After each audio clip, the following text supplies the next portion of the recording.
These are some of the responses or parts of responses that I received as comments to this particular session. So I've essentially figured out some common themes that are there in whatever you guys have written. So in today's session, I'm going to focus on those common themes.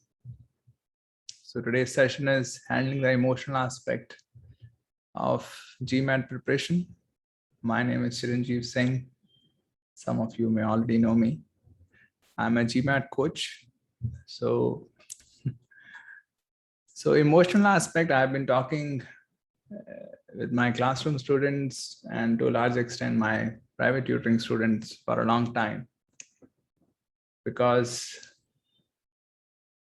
if you struggle with respect to this dimension, which is the emotional aspect, then concepts, skills, application, nothing matters. Then you just keep dealing with this emotional aspect. So today's session, hopefully you'll get some helpful advice or some pointers that I would share that may help you in dealing with this aspect of GMAT preparation. Of course, this is not really just about GMAT preparation. It's applicable to any long-term project, right? Of course, if GMAT were a short-term project for you, just lasting for 15, 20, 30 days, 40 days, then it wouldn't involve a lot of emotions, or emotions would not be as strong as to drain you out. So it's a long-term project for a lot of people, and that's why it has the potential, it has a lot of uncertainty, and that's why it has a potential to have a significant impact on your mental well-being as well as your overall progress in terms of your GMAT prep. So I'll be sharing my viewpoints, some of which helped people in the past. So I thought, let me share them with people who are not really my direct students. Okay, so one common theme that I saw was self-doubt. People have a lot of self-doubt, and this is one example of that. So I haven't attempted competitive exams after 12th standard and post 2 years of working. I'm not able to concentrate and study the way I could before. Okay. I'm afraid I may no longer have what it takes to crack the GMAT exam. So in different words, different sentences, many of you shared this doubt that, okay, do I have what it takes to get to my target score? So there is a book written by Carol Dweck, which seems to tackle this question, which is essentially about fixed mindset versus growth mindset. And probably you can get some idea from the words that are used here. So in that book, Carol Dweck, the author, essentially talks about that people live in two different kinds of mindset. And when I say live in, essentially, depending on the mindset you have, you create a world around you, because that's how the world is in your experience. One is fixed mindset, that your skills are fixed, that there is only, you can do only to a limited extent, that you come with certain potential and you can only realize till that potential. Beyond that, you cannot grow. That's one kind of people who are in the fixed mindset, that they are coming with a fixed quota of potential. And then there are other people who fall into this category called growth mindset, who believe that they can grow their potential. And the whole book is about that what are the differences, how do these people behave and all that, and what kind of impact does this kind of mindset have on what they end up achieving in their life and the kind of life experience they have. But essentially, there is a lot of scientific evidence now that even the structure of your brain can change over time. Okay, even the physical aspect can significantly change over a period of time, depending upon what kind of efforts you make and with what focus do you make those efforts. So if you, so people who still have doubts that, okay, whether they have the potential or not, there is a lot of scientific evidence that potential is not fixed. You can grow your potential and there is no upper limit that anybody has discovered so far. And there are ample success stories on GMAT also. Of course, when you read those stories, some of you may get depressed. Okay, these guys are done with, I'm still going on. But there are a lot of success stories also on GMAT, which are a testimony to this fact that there is no upper limit to the potential. People have improved significantly, even by 200 points, 300 points, 400 points also. There was one success story in which a person improved 500 points. Essentially, that girl improved from 250 to 780. So that kind of improvement, of course, it took her 3-4 years actually. But the point is, she could have that kind of improvement also. So as far as this doubt is concerned, that whether you have the potential, it's a useless doubt. Okay, there's a lot of scientific evidence that potential itself is not fixed. Okay, you may not have the skills right now, but you can grow those skills and there is no upper limit to that.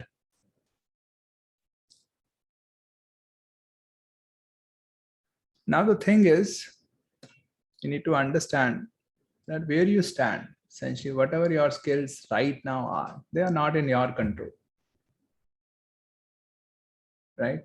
That's essentially your past. Whatever you have done in the past is right now manifested in your present level, right? Skills, knowledge, everything, right? Your whatever, wherever you stand right now is essentially a result of whatever you have done in the past. Now, what is in your control is whether you choose to travel the distance and with what kind of focus do you travel the distance, right? That's in your hand. Whether you choose to work on your goals and whether you choose to have a lot of focus while you are working on those goals. These are essentially the two things that are in your hand. Whatever your skill is, you may be at 400, you may be at 500, 600, wherever you stand. That's not in your hand. What is in your hand is essentially what you do from now onwards. Just as your present is essentially a result of your past, whatever you have done in the past, your future is also a result of whatever you're going to do now. Okay, so now, of course, people understand here all of these things and they think, yeah, of course, I can make all the efforts. And then they ask, but what if all of these efforts do not result in my target score? Essentially, you're looking for guarantees in life, right? And tell me, in how many different aspects are there guarantees in life? Life inherently is uncertain, right? In all aspects of life, nobody really knows what's going to happen next. And nobody is, of course, also knows that you're going to hit your target score, whether we are going to be alive tomorrow and all that. There's so many uncertainties. Now, when people ask, okay, what if I make all the efforts and still don't get, this is entirely possible. Of course, there is no doubt about that. You may make all the effort and still don't hit your target score. But that kind of uncertainty will always be there in your lives. So will you stop making efforts then? That only if something is guaranteed will you make efforts? Is that the kind of person you want to be? Think about it. When you look back, let's say 25 years from now or 50 years from now, what kind of person do you want to see? Do you want to see a person who gave his best? Or do you want to be a person who keeps worrying whether his best is good enough or not? You have the choice. It's not that you don't have a choice. You have a choice. You can keep worrying about whether your best is going to get you to that particular outcome or not, or you can just keep giving your best. And if you think about it, what's a good use of your time? Worrying about whether your best is enough or not, or giving your best? What do you think is going to lead you to your desired outcomes? Of course, as we discussed, as I said, and I don't need to say it, of course, everybody knows that it's still uncertain. But the point is, if you keep giving your best in all aspects of life, then over a period of time, I think, this is what I believe, you'll achieve success in many, many aspects of life. I don't think anybody is there who achieves success in 100% of the things that he or she goes on to pursue. But if you keep giving your best, not worrying whether your best is enough or not, in any case, you can't know that. You can just worry about it. There is no way to figure it out, whether your best is enough or not. So the only point is, what will you do? What kind of choice will you make? You'll give your best, or you'll keep worrying. Okay. Another thing is, as far as this worry is concerned, it's going to come. Because of course we are outcome focused, right? We haven't really let go of the outcomes. So this worry is going to come. You just observe it is there. Okay, you need not become entangled in it. Okay, it's going to come because it's a response. You have been responding in that way for a very long time. So it's not that now it's not going to come. So whatever your responses are, essentially you're worrying that whether this is enough or not, whether I'll be able to get to my target score or not. These thoughts are going to be there, and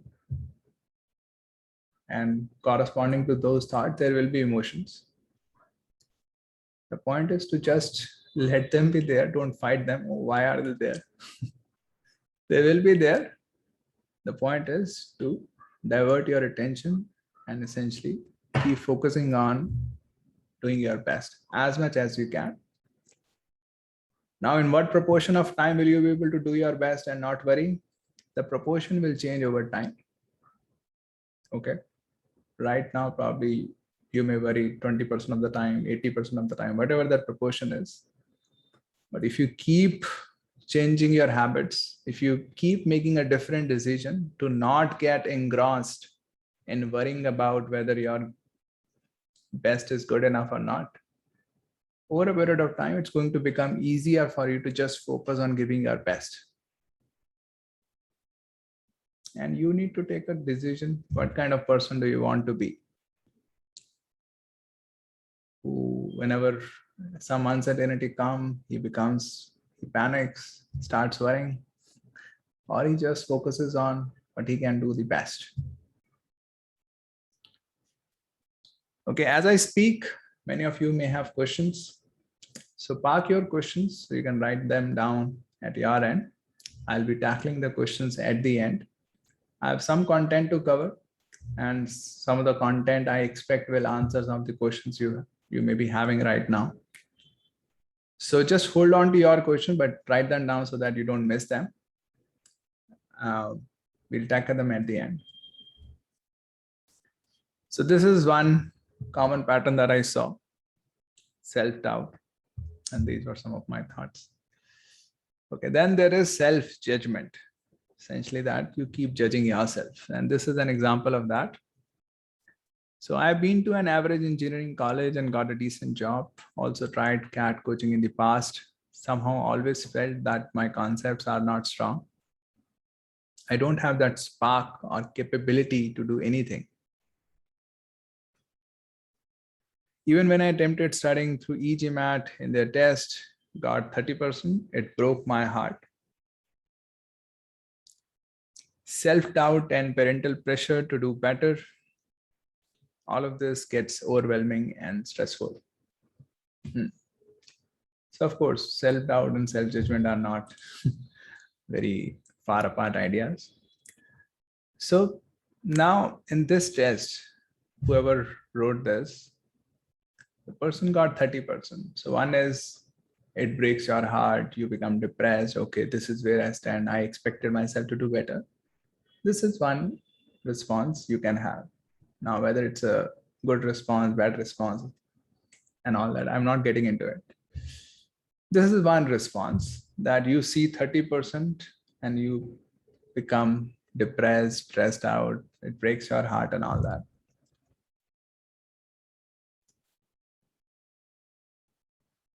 Is this also a response possible that if you see 30%, oh, I have a lot of work to do, let's get started?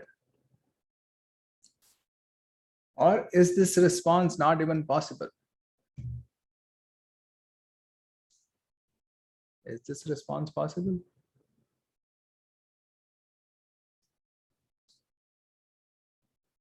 What do you guys think? Is this response possible?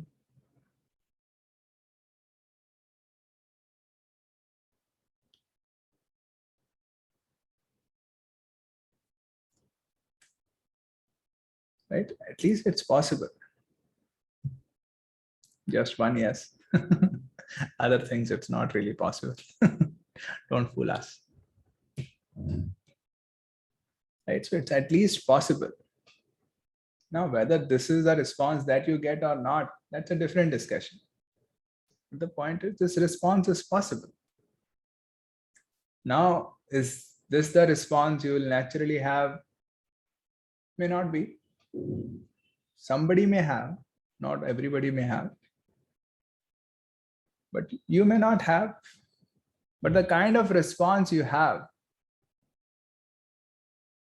is essentially a reflection of your past. Essentially, it's a reflection of your past. It's just the way you have been responding so far. If you are responding negatively to these kind of situations, the natural reaction will be negative. It will break your heart, you'll get stressed out and all that, because that's a response you have been having so far. So that is now become your natural response. Now the question is, do you want this response to stay your natural response forever? Or do you want to start making some change? If you want to make some change, then you have to start someday. Right? So you have to go against your natural response that, okay, this is the response because this is just a reflection of my past, but my past may not determine my future. Right? You can start making a different decision from today onwards. And whatever is natural till now will cease to be natural 5 years from now. The change is not going to happen in 2 weeks, for sure. Okay, because you have been responding in this way for many, many years. Of course, I also belong in this category, but category in which I respond negatively. But the point is, wherever you stand, okay, when I talk about these things, it's not that I'm taking a high moral stand and all that. In any case, I'm not talking about morals here. It doesn't serve to talk about morals. The point is, what works in life? What works means what is for our benefit, right? So point is, do you think this kind of response is beneficial for us? If yes, start making a change. Is it going to come easy? No, because we have been doing the other way for a very long time, right? For example, when I teach GMAT, people are used to reading in particular ways. So I spend a lot of time changing the way people read. And that's a huge task. It takes many months, sometimes more than 1 year. There are a couple of students already here in this session. Okay, it's not easy to change the way you read because you have been reading that way for a very long time. And this is so ingrained. Okay, this is also not going to get changed easily. But the point is,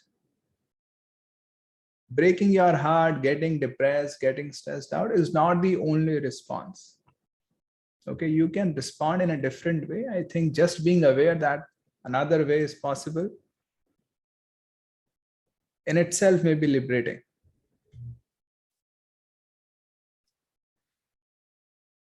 Again, the question is, wherever you stand right now, 30%, 20%, wherever you stand, 80%, 40, whatever, wherever you stand, the question simply is, now will you use your time and energy to grow? Or will you use your time and energy to bemoan? Yeah, shit, I'm just at 30%. That guy is 90%. So let me waste my time and stay at 30%. That's what is happening. Somebody's at 90%, you are at 30%. Now, instead of being really motivated, yes, I have to work a lot and start working. No, you say, no, no, I am at 30, he's 90. Why work? Let's just cry. Let's stay at 30%. Kya fayda? That's what's happening if you think about it. Right? So the choice essentially is whatever, wherever you stand, essentially is a reflection of your past. But if whatever way you have been studying in the past, whatever you have done in the past, could be your background, could be your study habits, could be so many things. But wherever you stand now is essentially your past. Now, are you going to change? Are you going to make your future look different from your past? If yes, you have to start working. That's it. So I had a student whose name was Gursher. So he improved from 380 to 710. I thought I would just put in some marketing. So when that guy, so he was at 380. So 380 essentially means the bottom 10% in the words. I think it's 8 percentile score, I think probably 380. And 710 is essentially around 90th percentile. So improved from bottom 10 percentile to top 10 percentile. Now, once he has reached 710, does it really matter from where he started? Whether he started from 380 or whether he started from 660. Once he has reached 710, does it really matter? Doesn't really matter, right? He's at 710, other guys, let's say, are also at 710. He's now at the same level as they are. Now, did it take him a lot of effort? For sure. This guy took 18 months. And out of those 18 months, 12 months, he was working full time. Sorry, not working full time. He was studying full time, which means he was studying for 8 to 10 hours a day. It took him a lot of time. He was an athlete, so he was not into education. His skills were actually truly reflected in his score of 380. The only thing that set him apart was he was very sincere. And he was not getting drowned in his own emotions. If a person can study 8, 10 hours for 10, 12 months, essentially means that his emotions were not against him. Right? Even people who take sabbatical for just 2 months, they can't handle themselves because they just get so drowned in the emotion that so much worry, so much stress and all that, they are not able to use that even those 2 months. So now essentially in a way, I'm talking about the core life skills, how you manage yourself. He had those skills. He could manage himself. And since he could manage himself, he could eventually build these verbal quant skills also. Now again, many of us may not have these skills.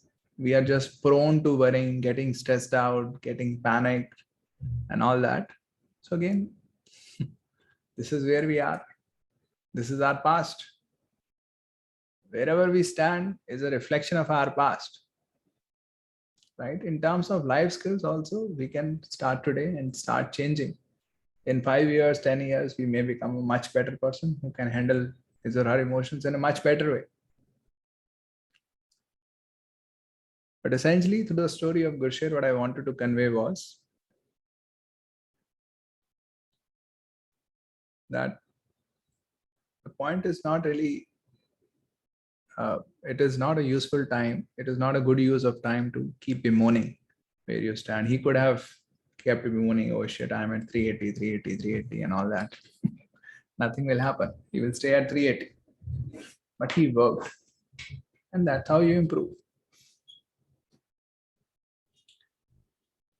Another aspect of self-judgment is essentially that every question that you do, you are judging. Right? When you get a question now, how do you feel? Do you feel curious? Wow, I have something to learn here. That's how you respond. Or do you become depressed? Oh shit, फिर गलत हो गया. बेड़ा ही कर गया मेरा. So how do you feel? Right? So essentially, the way you feel is a reflection of your attitude.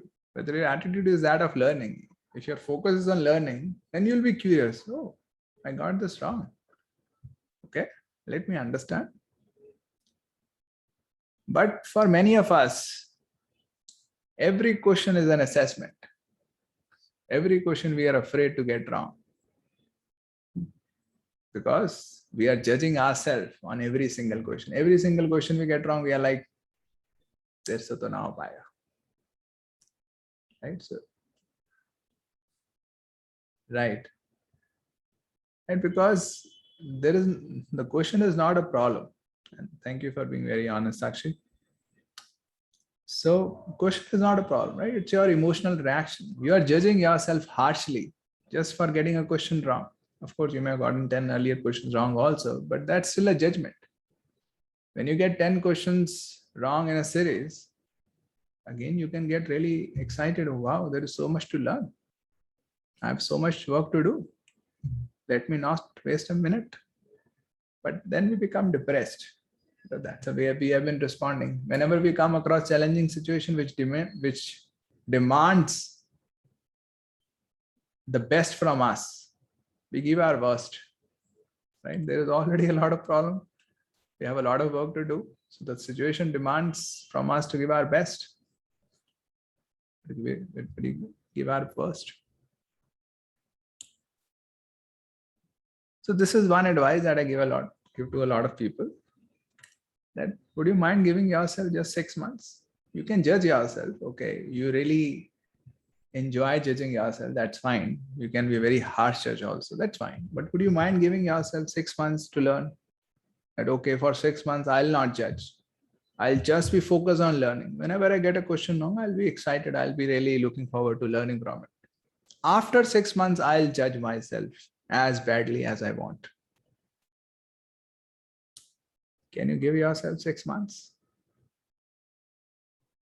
Your whole experience of your preparation will change if you do that. Right now, every question is a judgment. Every question is an assessment. You're not using questions to learn, you're using questions to assess.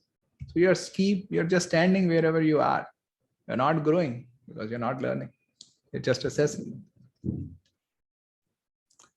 So when I say this to people, would you mind giving yourself 6 months? Some people come back and say, I've already spent 6 months.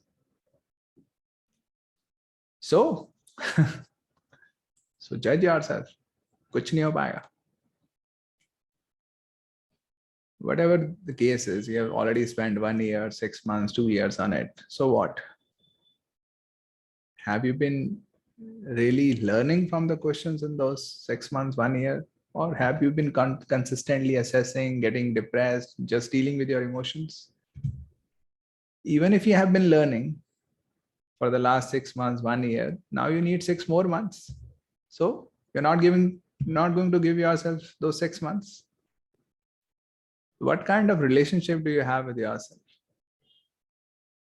Do you have a friendly relationship? Or no? You are judging yourself. very judgmental relationship you have with yourself. Others judge you, that's a different thing. You yourself judge yourself. Right? The point is, everybody takes a different amount of time. There is a lot of misconception prevailing that everybody takes 2-3 months, and then whenever people start taking more than 2-3 months, they're like, wow, there is something wrong with me. Nothing wrong with you. Or even if there is something wrong, what would you do? Would you address that which is wrong, or will you start crying that there is something wrong? Of course, there is wrong in a way that you have not studied in a way which is aligned with, which essentially, which has whatever way you have studied so far has not really helped you to refine your skills to the level of your target score. Okay, so right now, let's say you don't deserve that 730 or 700, whatever score you're targeting.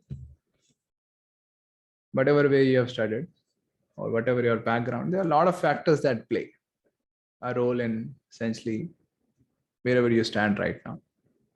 So wherever you stand, you stand at 400, 500, wherever you stand. Now you get to realize that. So now that's a challenge you have. Now you're going to continuously judge yourself. Is that the relationship you want to have with yourself? Oh, this guy knows nothing. You're calling yourself these things all the time. Even during my sessions, all people say, sir, I asked a stupid question. So why is that question stupid? If that question arose in your mind, that's a valid question. Question is a question. Why are you judging the questions or even yourself? Whatever doubts you have, you have a doubt regarding, let's say, why 2 into 3 is 6, why not something else? Whatever the doubt is. If you have a doubt, you need to address it rather than judging, oh shit, I have such a doubt. How will judging help you in any way? The doubt will still remain. So one girl in my session, she essentially told me that the more I think, the more confused I get. So essentially she was saying that it doesn't make sense to think a lot, just go with the flow. My point was, it's not the more you think, the more confused you get. Thinking is not leading to confusion. Thinking is just uncovering the confusions that are already there. There are already a lot of doubts, confusions you have regarding various things. Now, the more you think, the more you uncover them. And the more you uncover them, the more terrified you get. Oh my God, so many things I don't know. The confusions are already there. So the point is whether you're going to just let them be there or whether you're going to tackle them one at a time.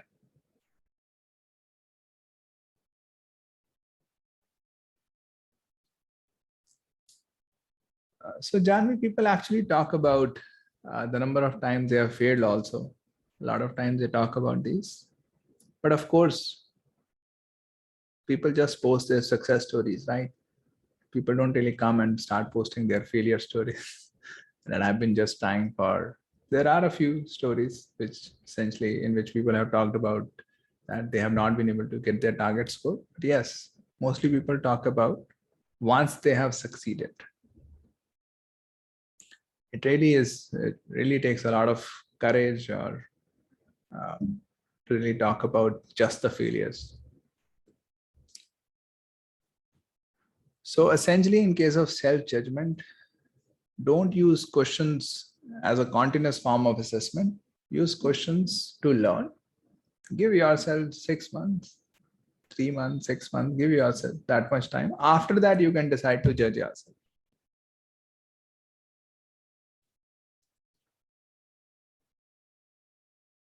Okay, then another thing is it gets to extremes. People start getting panic attacks. For example, these two.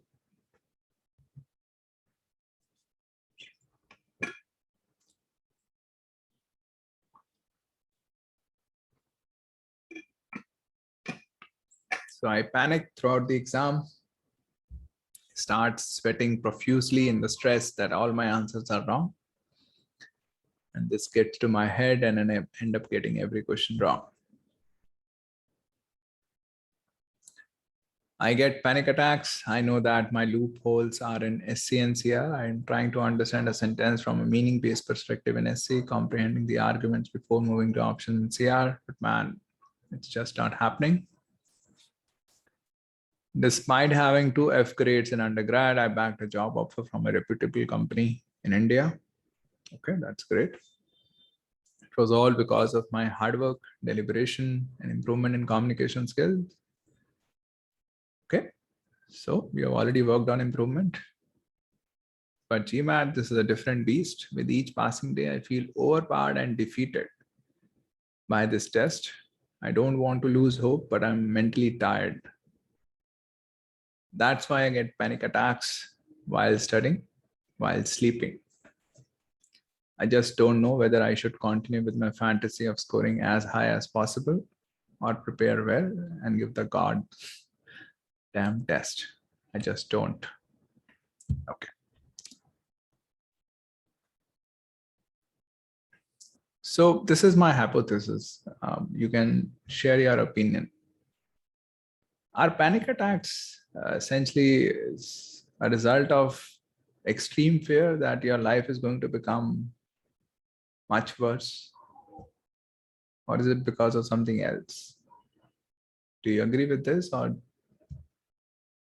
what are the possible causes of panic attacks? Anybody wants to share?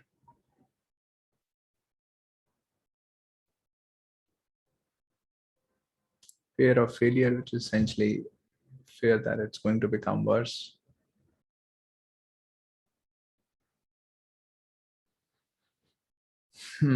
So right, so failure is essentially, you think if you fail, it's really going to become, your life is going to be a mess.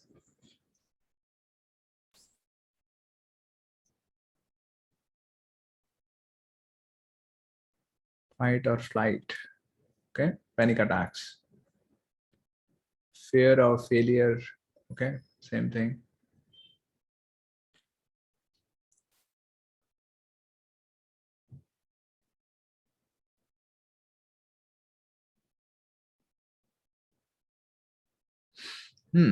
So I think more or less in line with that, essentially you fear failure because you think if you fail, life is really going to become much worse.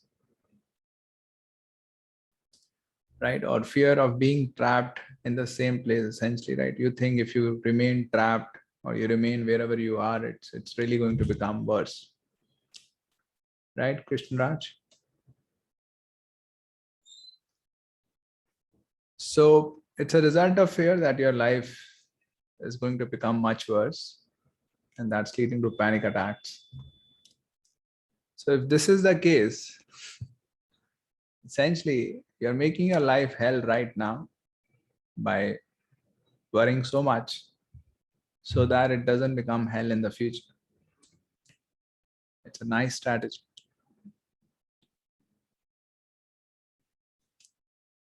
Right? But essentially what's happening is this only, that it's already becoming like a hell because you don't want it to become hell in the future. That's what's happening. Panic attacks are essentially an extreme form of mental negativity. Right? So it's already giving you a very negative experience. And you're having a negative experience right now because you want to avoid a negative experience in the future. That's what's happening.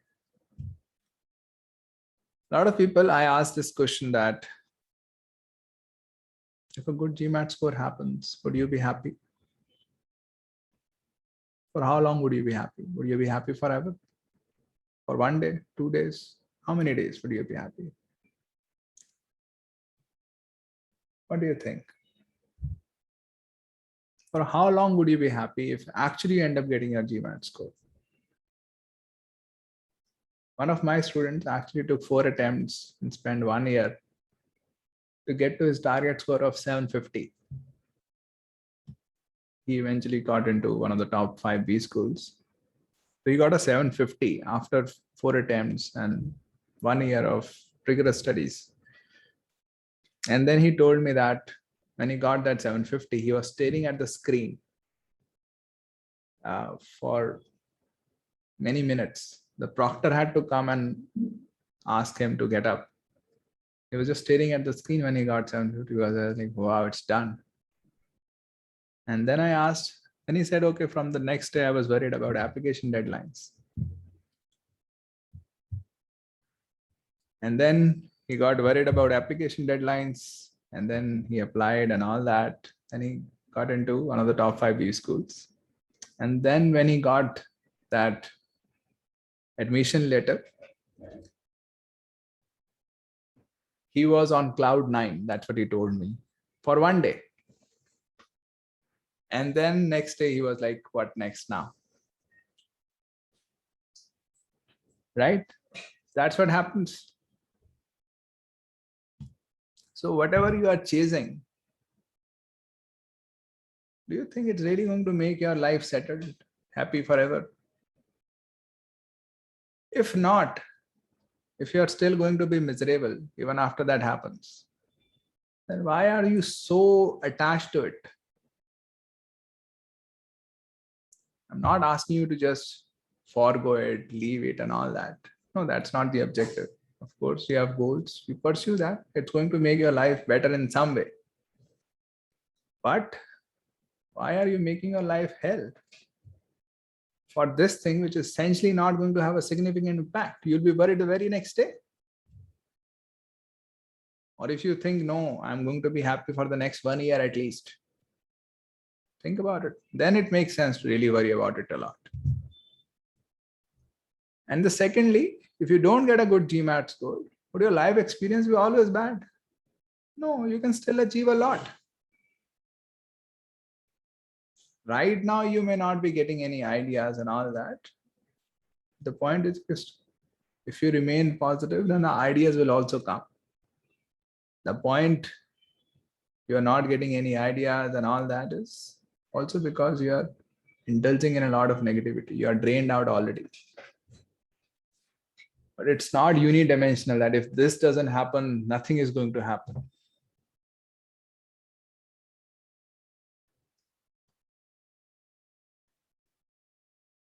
And this is something I have heard and I believe it is true. If you think about it, all suffering is resistance to what is. Whatever is there, whatever is the situation, you don't like that. The situation is there is a lot of uncertainty regarding GMAT. It's a long-term project for you and all that. You have a full-time work to do and all that. Now, you could choose to do your best, or you could just keep resisting. कि यार ऐसा क्यों है? Why is life the way it is? That's a source of all suffering. Think about it sometime. जो भी है, whatever is the situation you are in, you are resisting it. कि uncertainty क्यों है? Why DMAT takes a lot of time? Why this? Why that? But essentially, whatever is the case, you are not working with it. You are resisting it. ये क्यों है? ऐसा नहीं होना चाहिए. Life is not fair and all that. And resistance is not compulsory. It's optional. Instead of resisting कि ऐसा क्यों है, ऐसा क्यों, whatever, you can focus on whatever the situation is, what can I do? There are so many constraints. Different people have different constraints, full-time job, family, and all that. That's fine. So you have a lot of constraints. Life has put you in a certain kind of situation. Now, do you want to use your time to resist, to bemoan?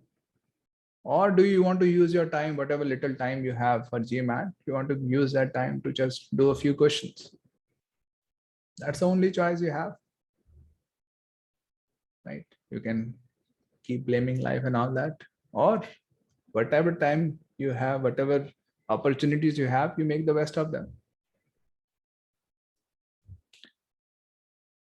There is a quote by Richard Branson which says that business opportunities are like buses. I like this quote a lot because a lot of times we are like, oh, if I don't grab this opportunity, my life is ruined. It may not be. And that's one of the reasons why you panic a lot, because you are attaching it so much importance that you think this single event in your life is going to determine your life. No, it is not going to. There will always be opportunities if you keep giving your best, if you carry that positivity within, and life will present you opportunities. And of course, you can just look around. Many people without GMAT have gone on to do pretty well in their lives. Not asking you to give up GMAT, just asking you to be a bit more relaxed. Not give it that much importance that you can't handle it. Okay, it has certain importance, that's fine. But don't blow its importance out of proportion.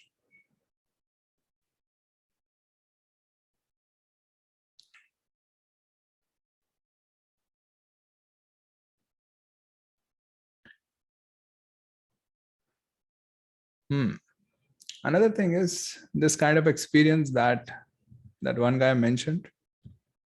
I'll be taking questions at the end. So just hold on to your questions for now.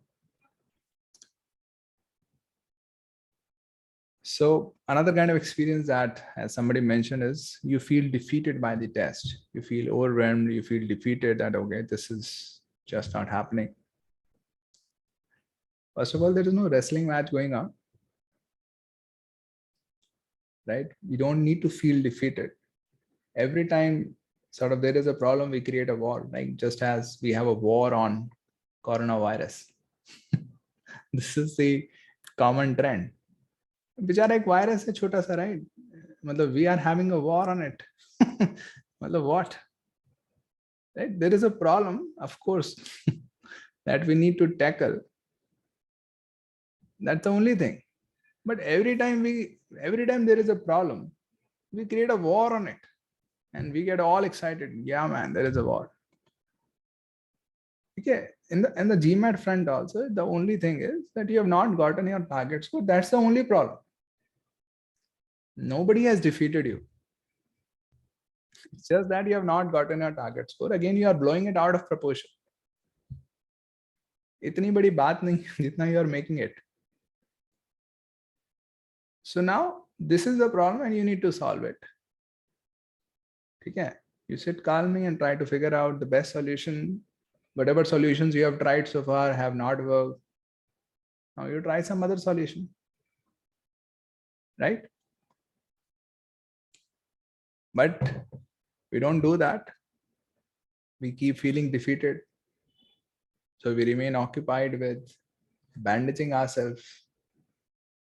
So we don't have much time and energy left to figure out where exactly we are faltering. It requires at times a lot of focus, a lot of energy to figure out the areas where we are faltering. It's not a small thing, right? Because it's a long thing. There are a lot of concepts, a lot of things to know. So there could be various ways in which we can falter in terms of processes, in terms of how we are solving questions, in terms of various concepts and all that. So it takes a lot of time and energy. But we keep indulging in this kind of negativity, then of course we don't have energy left to really dig deep into things. Right? So think about it. How much of your energy is wasted dealing with your emotions?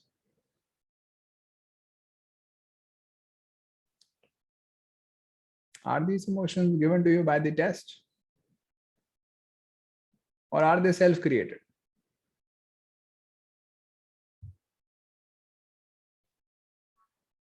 The test is giving you these emotions. Feel defeated, panic. No, these are self-created emotions, right? And that's essentially how you respond to any demanding situation. So we are still living in that forest. Apes jahan rehte the, tiger aaya, bhago. It's a fight and flight scenario. It's just a question there, right? Not getting solved. And you're feeling, oh, I'm defeated. No, just you're not able to solve a question. Right? Kind of experience you have created. It's a self-created experience. If you think about it rationally, it's just a question you have not been able to solve. Let's say for the last 1 year, you have not been able to solve. And frankly, if you had actually been doing your best, it is entirely possible that in 1 year, you could have been able to solve that question. But every time you don't solve that question, you get into a lot of emotional trauma, which is self-created, right? Which is Sadhguru. I'm not sure how many of you follow Sadhguru, Jaggi Vasudev, but this is what he says, that we are on self-help. We don't need enemies. We can take care of ourselves. That's the point. And we are creating a lot of these negative emotions.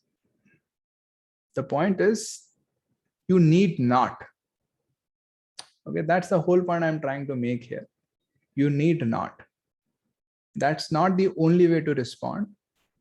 And at the same time, I'm also saying that when you start making a change, okay, that this is not how I want to respond. I want to respond to demanding situations in a different way. The change is going to take time. So just stay with the process. Again, don't start expecting a change in 2 weeks. Just as people start expecting their GMAT score to turn around in 2 weeks or 2 months. And these are life skills we are talking about. This is the kind of person you are. This is much, much deeper than any GMAT skill.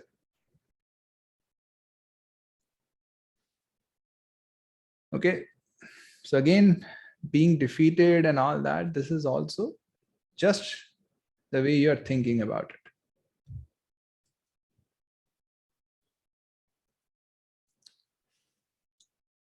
Yeah, so we also have guilt then. Okay, so I get burnt out sometimes when my brain is not able to comprehend concepts anymore, and then I feel like taking a break to relax.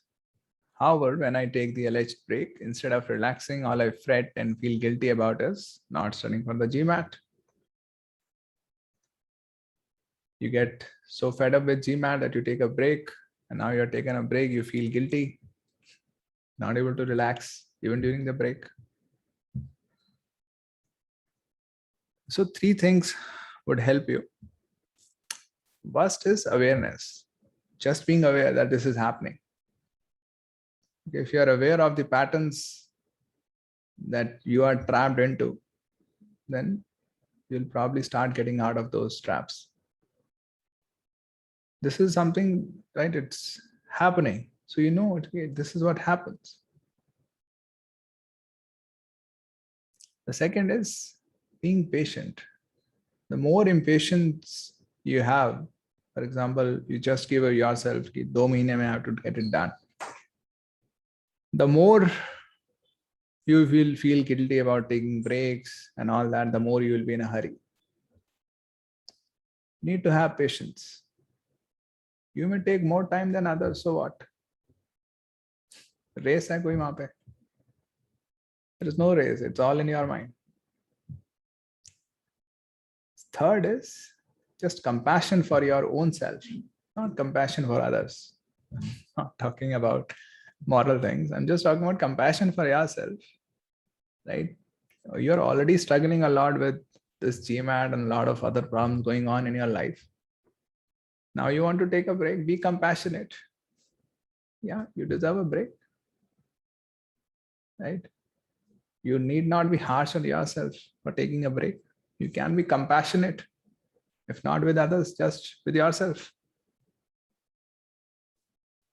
And you can have a good relationship with yourself.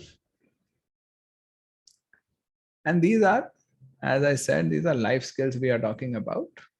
These are applicable to all domains of life, not just GMAT prep. That's how you respond to any demanding situation, right? In this case, it happens to be GMAT prep.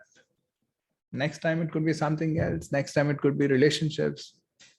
At some other time, it could be your job, it could be your children, anything. That's how you respond to any stressful scenario, any demanding situation.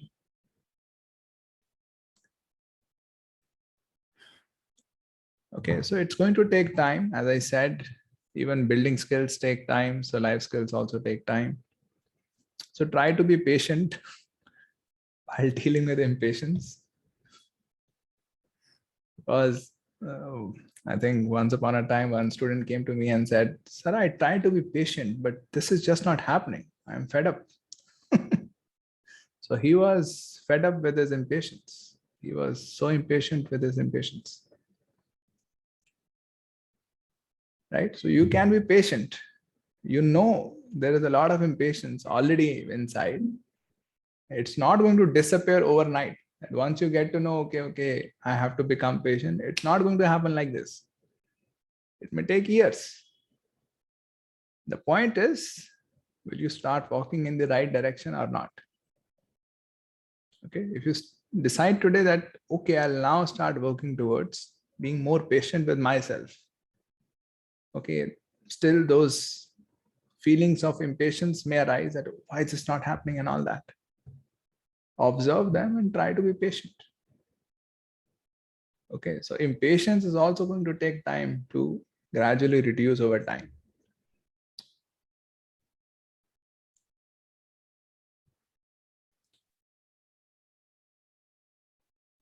Okay, so this is a big problem that somebody is facing. I've already taken GMAT thrice. Now the pressure is piling up on me with limited funds and time. I at times feel like I will lose it before I can actualize my MBA goals.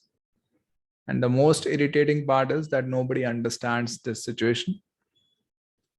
With no job and not a good score, I feel quite paralyzed in my life as of now, wanting to run away, but there is no escape. I won't say I've been a topper my whole life, but one thing I can say for sure is that I've never felt so low in my life. Trying to find solace in everything and anything. Especially when the problem is big, it's really important that you be your best friend. Others are not understanding you, but you understand yourself. You have compassion for yourself, that you don't judge yourself. Oh, I'm at this level and all that.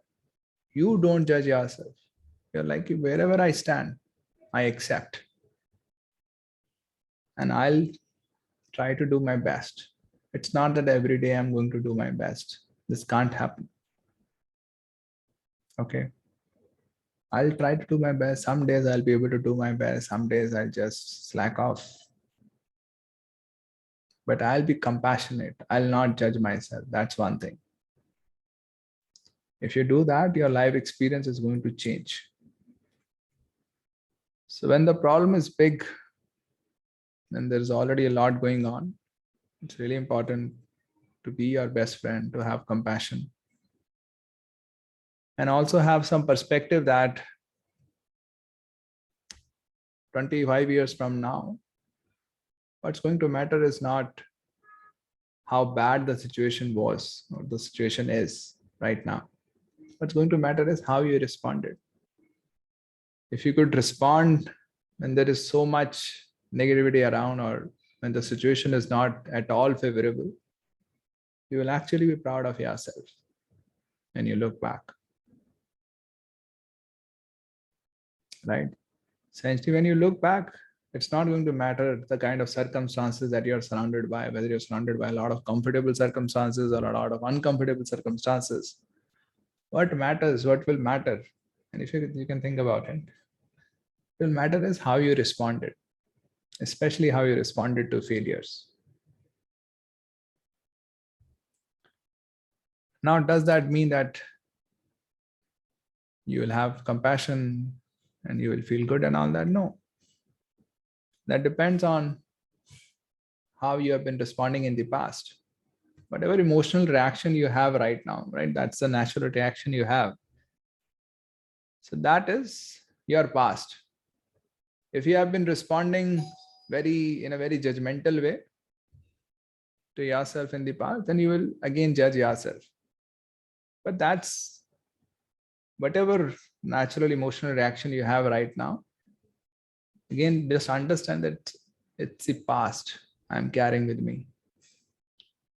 Now, how I deal with those emotions is going to determine my future.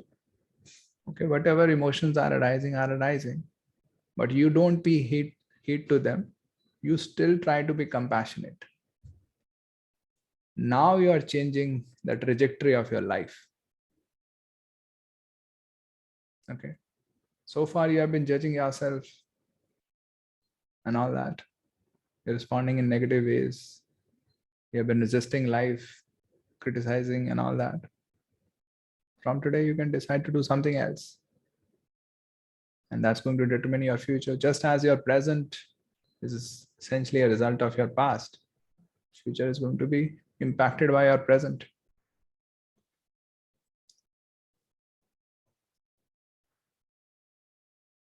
Right? And I believe to a large extent, what will matter is not whether you end up achieving more than others. That's the race we are in.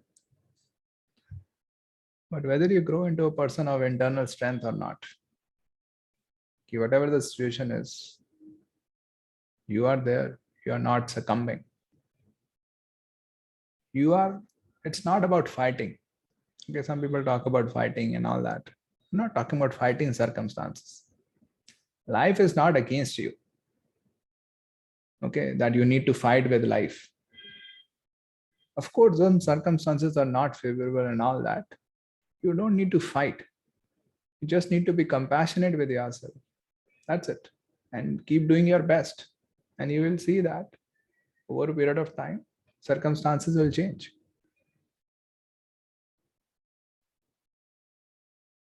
Okay. Just the thought that life is against you and all that is in itself very depressing thought. And do you really know whether life is unfair and all that? Of course, a lot of bad things happen to people and all that. Whatever has happened. Now, what are you going to do about it? Will you keep harboring that negativity or will you transform it into positivity? What kind of person do you want to be?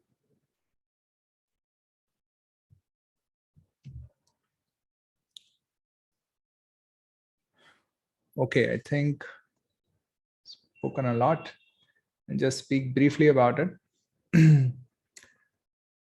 So another feeling is overwhelmed, that people feel a lot overwhelmed because there are a lot of concepts to cover. So basic suggestion is that try to follow some course that gives structure to your prep. Okay, then at least you will know what all do you need to do. If you just start picking up material online, it's going to be a huge mess. Then you will feel overwhelmed. So be realistic. Don't be a nonsense boss. Means don't give yourself a timeline of 2 months when you actually need 6 months. Okay, so try to assess how much time you need, then create plans accordingly. Don't just say, okay, I'm going to get done with it in 2 months. Okay, start early. Of course, the best way is to start as early as you can so that you don't have a lot of timing pressure in terms of number of months. And this is one thing that I say commonly to people: give yourself 2 years. If you give yourself 2 years, it's not that you're going to take 2 years. But if you give yourself 2 years, at least you will stop wasting your time thinking about how much time I'm going to take. Okay, if you keep giving your best, you may still need, let's say, just 5, 6 months, 8 months, I don't know. But if you give yourself 2 years, at least your bandwidth will get free. The bandwidth that is always occupied by thinking, kitna time lagega? Okay.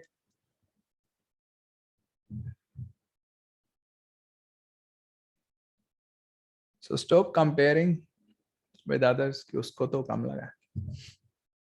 Focus on not where you are. ठीक है? Focus on where you want to be. Just keep working towards that and you will be there sooner or later. Okay, I think I've already spoken a lot. So there are a few, 2, 3 slides more, but probably I'll take them up if we have any time left. But now, for now, you can ask your questions, whatever questions you have.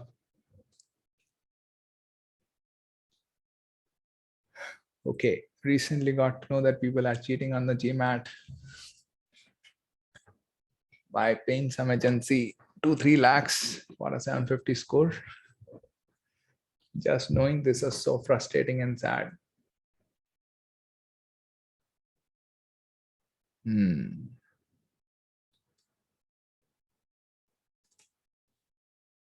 Frustrating and sad. Any other emotions we can have, Abdullah? This is, of course, one response you may have. Sorry, I took your name, but one response you may have. Uh, if somebody, you get to know that somebody paid 2-3 lakhs and got a 750 score, and now you have been preparing for a long time. So this is one response that you can feel frustrated and all that. Is there any other response possible? Any positive response?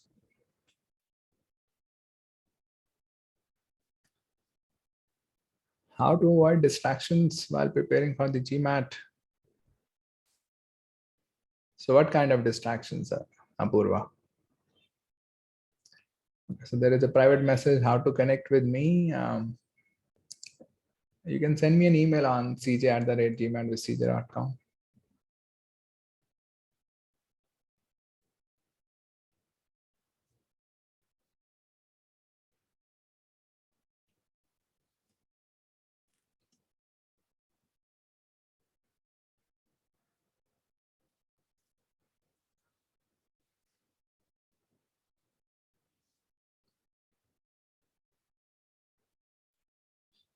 How to practice questions consistently.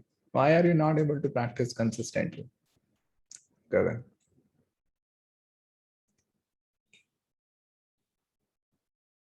Friends, procrastination, watching Netflix. So there is a book called Atomic Habits. I don't remember the author. There is a book, Atomic Habits. You can search for it. So it gives you various hacks that you can use uh, by James Clear, right?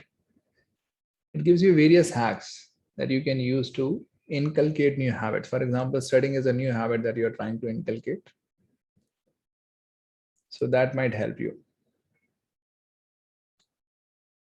Uh, common pointers could be that, for example, you could do the studies in the morning instead of in the evening. You can do that in the morning before you start your day, so that you know studying is done, 2-3 hours done.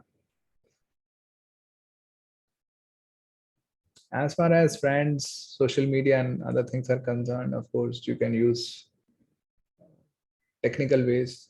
You can just suspend your account on Netflix, on social media, and all that, on WhatsApp.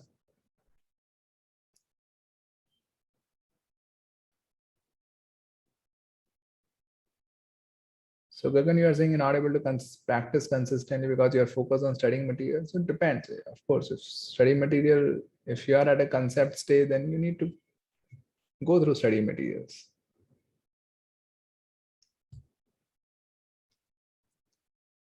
And as I said, having a course is really helpful because it gives structure. It tells you, okay, now you have to read this study material. Now you have to do these questions.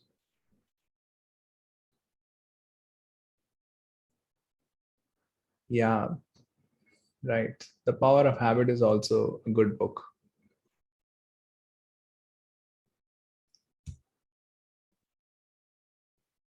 How to balance both verbal and quant. Essentially, the basic idea is that you master one section at a time. And then once you have mastered it, as you master the next section, stay in touch with that. So keep doing a few questions from verbal as you try to master quant. Let's say you first master verbal, so you just completely focus on mastering verbal. But then once you're done with verbal, you stay in touch with it by doing a few questions every day, every alternate day, while you are devoting most of your time to quant.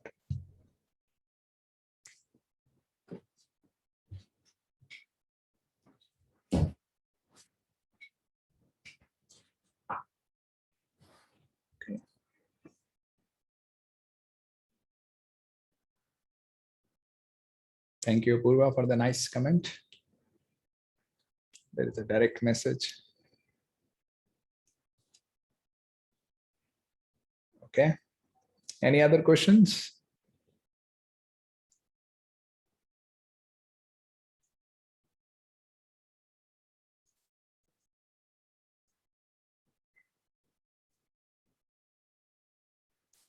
So Shruti, it essentially means there are gaps in your preparation.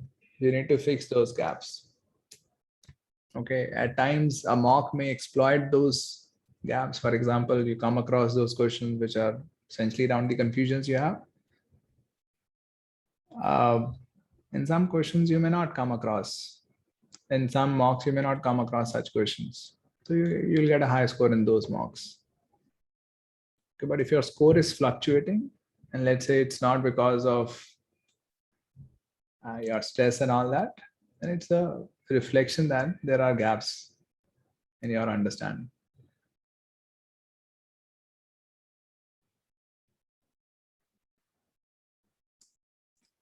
Thank you, Tarang. Thank you, Krishna Raj, to hear that. If I rely on playing by ear, do you feel I should continue to leverage that strength or try and change approach? If your ear is taking you to your target score, then you don't need to change it. But if your ear is not taking you to your target score, then you can't change your ear. Then you have to go by logic.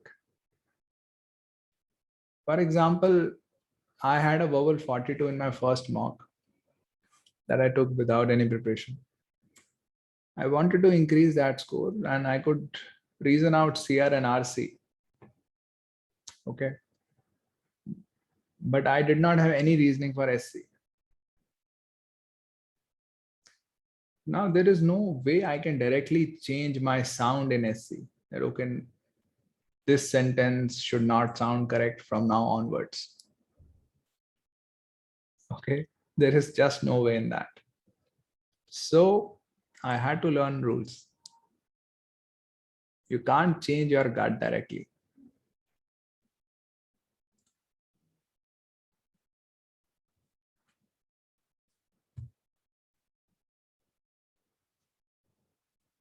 How to effectively measure whether progress is being made, because as we see progress, all these mental blocks might start to fade away.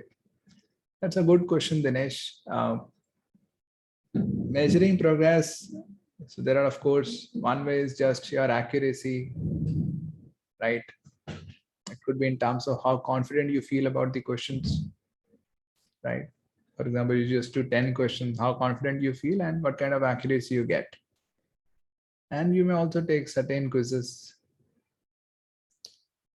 But generally, it's not very easy because they are not quizzes or the questions are not very granular, right? That these are not very specific to particular concept that you may be reading. So of course, that's a downside here, but yeah, these are some of the ways. Accuracy and even just monitoring how confident you feel, or take certain tests. Not mocks, because mocks makes sense to take mocks only once you're done with all the things. But let's say if you're taking a course, there might be certain quizzes that you can take.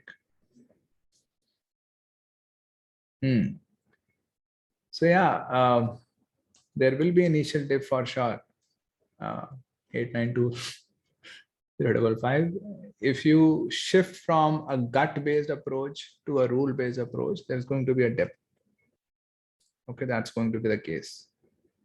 Because in terms of rules, you will not be at the same level as your gut is. Let's say you're already at a V40 in terms of your gut. Now, once you start learning rules, they are very new for you. Will falter a lot. Okay, it will take a good amount of time to go past just verbal 40. So if you give up anywhere between, all your efforts will go for a naught.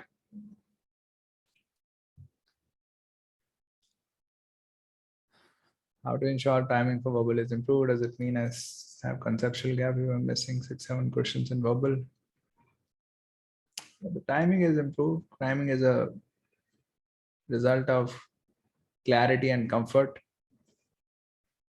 So you need to work on these aspects. How to work on these aspects? Practice is the way, Nikita.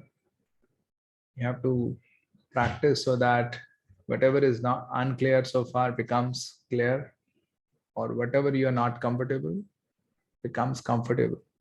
Because the more you practice, the more familiar the logic, the concepts become, the easier or it becomes for you and the more comfortable you get with it.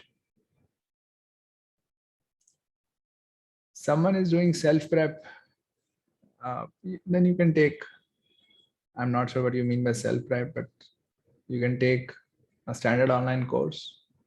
Or if you want to just do it with books, you can take Manhattan books for SC, Power Score, CR Bible. First do those books and then do questions from the official guide. Do I have permission to ask about the coaching? Do I have to send my question in separate mail? Yeah. So you have to just send me an email on cj@gmail.com.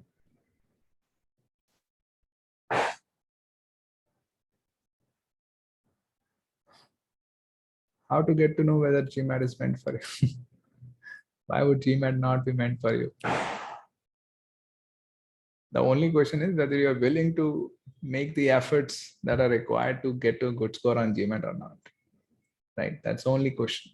GMAT is meant for you. Why is GMAT not meant for you?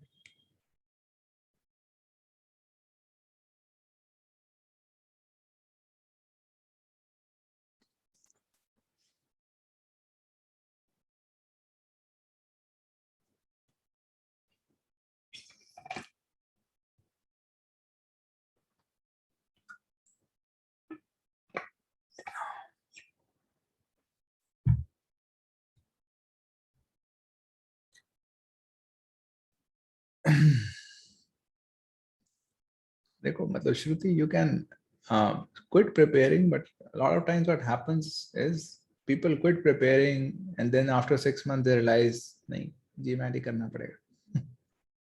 Come back, it keeps going on and off, right? If you quit preparing, you have to really think about it. Is that it, or do you have alternatives, or have you really thought about it?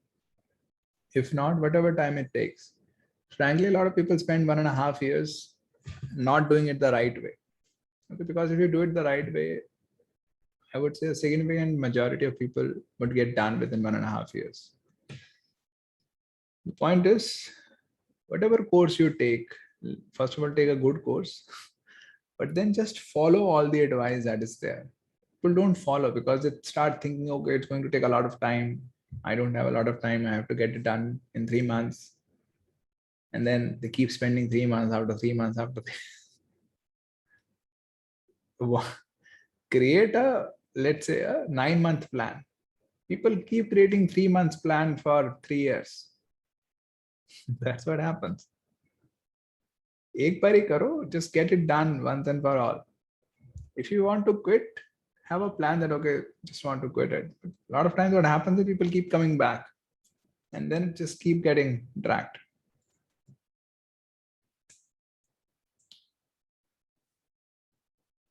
So Dinesh, it doesn't really matter what score you aim for. You can aim for 800, you can aim for 700, you can aim for 600. The point is to give your best to the question at hand. To whatever you are learning, you are really fully involved in learning that. Doesn't really matter what your aim is. There have been students who have come to me with a target score of 800. The only question is, whatever question you are doing, are you doing your best? Are you really involved? Are you really focused on learning? Because that's what's going to take you to a target score. Right? Now, whether your score is 700 target score or 750, if you're not making the efforts, it's not going to matter. If you're making the efforts, then you will get as high as you can in a certain whatever time frame you have.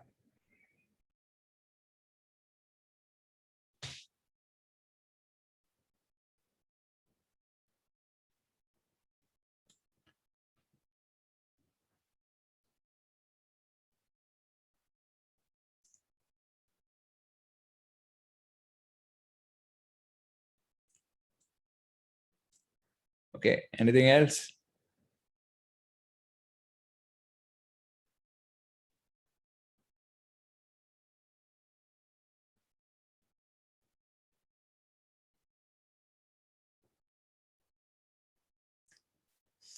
These are very GMAT specific questions. You can practice from Manhattan, Kaplan, Veritas. These are also decent SC questions. Or if they are eGMAT or target test prep SC questions on GMATLab, you can practice those.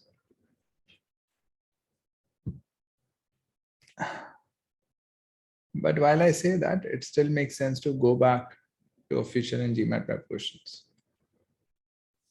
The reason you still need more practice beyond these official questions is that you have not extracted the maximum use out of these questions.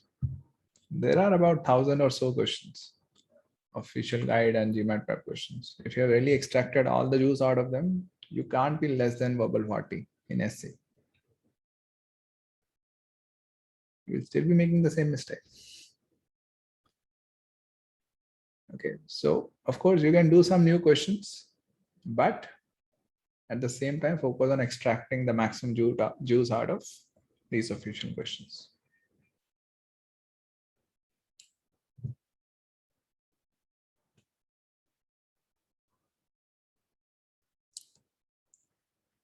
Okay, cool. Anything, any last question anybody has?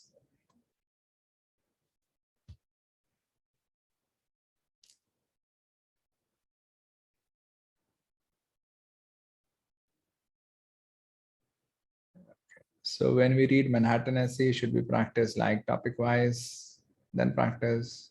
I would say just do Manhattan essay all at once. Probably because you'll need to go through it multiple times, frankly. Nobody gets it in one time, generally. So just go through it all once, then come back, then read one chapter, and then do the corresponding question from the official guide.